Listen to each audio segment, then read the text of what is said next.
जय हिंद दोस्तों, मैं सलाहुद्दीन अवैध रोशन राहे के इस नए अंक में आपका स्वागत करता हूं। दोस्तों, आज हम हाजिर हैं एक सवाल का जवाब लेकर जो पूछा है वंदना तिवारी जी ने। आप लिखती हैं, ऑटिज्म बच्चों को नॉर्मल स्कूल वाले नहीं लेते हैं, तो इन बच्चों को सिखाए कैसे, इनका फ्यूचर अच्छा हो सके, प्लीज़ रिप्लाई करें।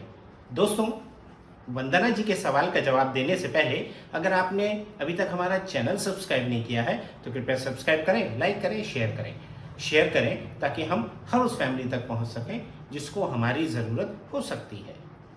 दोस्तों, ये सवाल वो है जहां से हमारा मेन स्ट्रीमिंग यानी समाज की, राष्ट्र की मुख्य धारा में शामिल होना शुरू होता है बच्चा, जब उसकी स्कूलिंग शुरू होती है। और समस्या यहीं से शुरू होती है और यहीं पर ख़त्म होती है कि स्कूल में या तो एडमिशन ले रहे हैं या नहीं ले रहे हैं। अगर ले रहे हैं तो फिर बाद की बात है, अगर नहीं ले रहे हैं तो ये वो समस्या है जो अधिकतर पेरेंट्स के सामने है।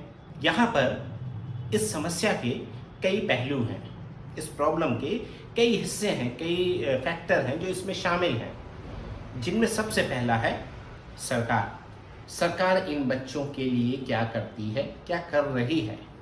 तो दोस्तों, यहाँ पर आपको मालूम होना चाहिए कि राइट टू एजुकेशन यानी शिक्षा का अधिकार अधिनियम में ये व्यवस्था है, ये प्रावधान है कि कोई भी स्कूल बच्चे को किसी भी आधार पर प्रवेश लेने से मना नहीं कर सकता भारत में। यानी हमारे देश में कोई भी स्कूल किसी भी आधार पर बच्चे को एडमिशन देने से मना नहीं कर सकता। अब ये तो हुई कानूनी बात। अब दूसरी बात आती है कि इसका इम्प्लीमेंटेशन होता है कि नहीं होता है। तो यहाँ पर हम सब जानते हैं कि हमारे देश में धर्म, चिकित्सा यानी मेडिकल और एजुकेशन यानी शिक्षा एक व्यवसाय है और इस व्यवसाय में लाभ हानि देखी जाती है, यानी कि फायदा और नुकसान देखा जाता है, सही या गलत नहीं देखा जाता। तो यहाँ पर इम्प्लीमेंटेशन जिन लोगों के हाथ में है वो लोग उतने जागरूक नहीं हैं, जिन लोगों को फायदा लेना है वो लोग जागरूक नहीं हैं, जिसकी वजह से इसका फायदा नहीं मिलता है। अब दूसरा फैक्टर आता है समाज अपने इस हिस्से के लिए, इस हिस्से से मतलब ऐसे बच्चों के लिए क्या योजना बनाता है, क्या लड़ाई लड़ता है कि सरकार उनका अरेंजमेंट करे। तो पिछले 10 वर्षों में ये देखने में आया है कि ये जो मूवमेंट पहले चला करता था समाज की ओर से, अब वो खत्म हो, अब समाज इस दिशा में नहीं सोचता है। तो दूसरा बिंदु भी खत्म हो गया, दूसरा फैक्टर भी बंद हो गया। अब रहा तीसरा फैक्टर, परिवार, फैमिली। अब यहाँ पर परिवार तभी जागरूक होते हैं जब कोई समस्या आती है और समस्या का तात्कालिक समाधान खोजा जाता है। ये एक कड़वी सच्चाई है। उसका परमानेंट या स्थायी समाधान के बारे में बहुत ही कम लोग विचार करते हैं, जिनकी संख्या 1-2% होगी। अब यहाँ पर जब हम शिक्षा की बात करते हैं तो सबसे पहले 3 चीज़ें देखने में आती हैं। एक, शिक्षार्थी यानी कि हमारा बच्चा। शिक्षार्थी मतलब जिसको शिक्षा लेनी है, जिसे पढ़ाई करनी है। दूसरा आते हैं शिक्षक यानी टीचर्स। तीसरी बात आती है वो स्कूल, वो इंफ्रास्ट्रक्चर, वो सुविधाएं, वो फैसिलिटीज़ जो इन बच्चों के लिए होनी चाहिए सिस्टम में। यहाँ मैं कभी भी नहीं कहूँगा कि अलग से होनी चाहिए, नहीं, सिस्टम में। अगर हमें बच्चे को नॉर्मलसी में लाना है तो हमें नॉर्मलसी की ही बात करनी पड़ेगी। हम स्पेशल एजुकेशन या स्पेशल सिस्टम की बात नहीं करेंगे, जो कि बहुत महंगा भी होता है और स्थायी समाधान भी नहीं होता है। हाँ, सहायक होता है तो वो सहायक तक हम ले सकते हैं किसी भी तरीके से। अब यहाँ पे मूल बात आती है शिक्षार्थी यानी विद्यार्थी, यानी कि हमारा स्टूडेंट, हमारा बच्चा, जिसके बारे में वंदना तिवारी जी ने चिंता जाहिर की है। यहाँ हर पेरेंट्स की चिंता की वजह हमारा बच्चा है। चूंकि हम व्यक्तिगत रूप से सिर्फ अपने बच्चे के बारे में सोचते हैं, शायद इसलिए समाधान नहीं निकल पाता है सामाजिक तौर पर। अब यहाँ पर जब हम बच्चे की बात करते हैं तो सबसे पहले देखी जाती है बच्चे की क्षमताएं, योग्यताएं। जो कि उसको मेन स्ट्रीम में, शिक्षा की मुख्य धारा में जोड़ेगा।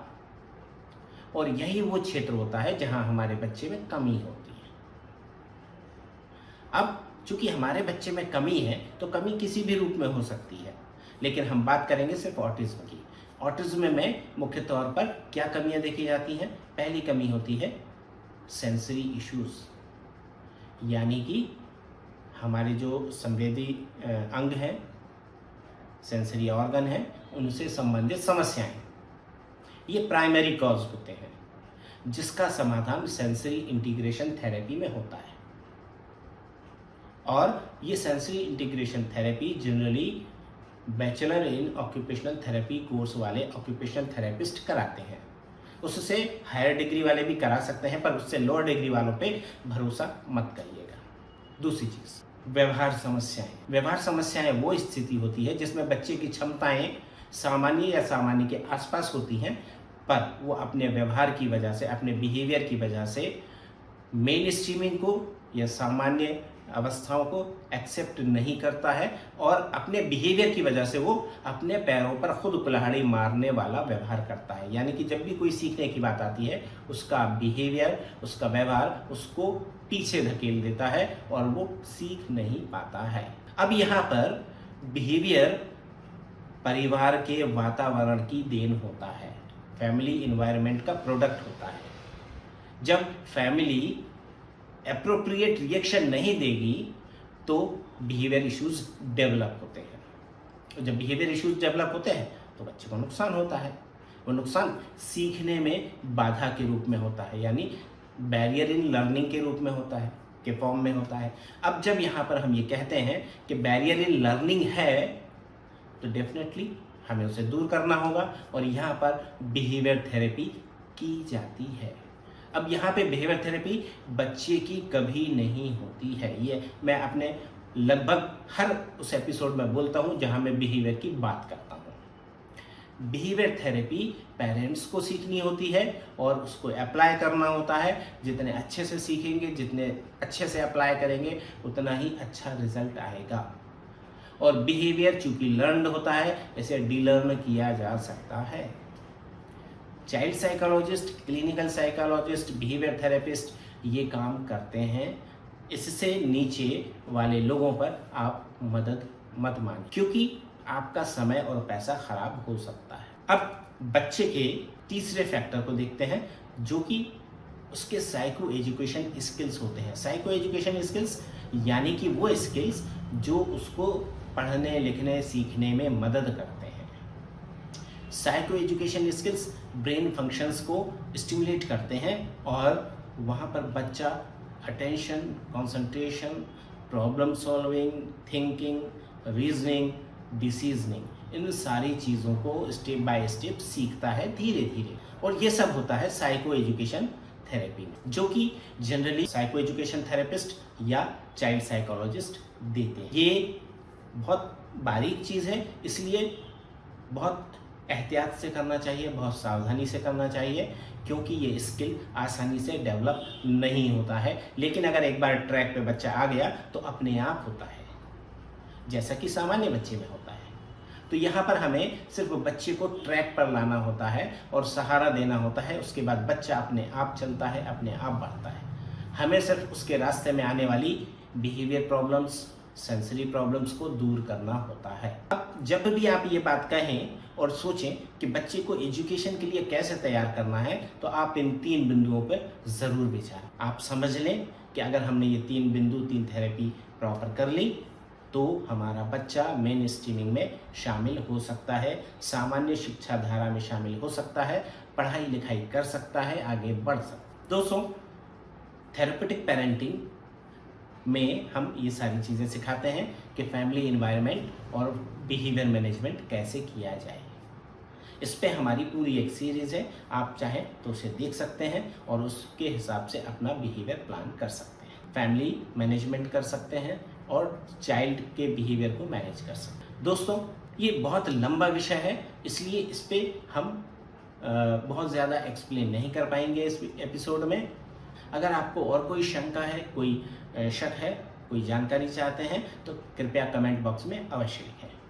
दोस्तों, इस अंक में बस इतना ही। अगर आपने अभी तक हमारा चैनल सब्सक्राइब नहीं किया है तो कृपया सब्सक्राइब करें, लाइक करें, शेयर करें ताकि हम हर उस फैमिली तक पहुंच सकें जिसको हमारी ज़रूरत हो सकती है। दोस्तों, आप देखते रहिए रोशन रहें। मुझे दीजिए इजाज़त। नमस्कार, जय हिंद।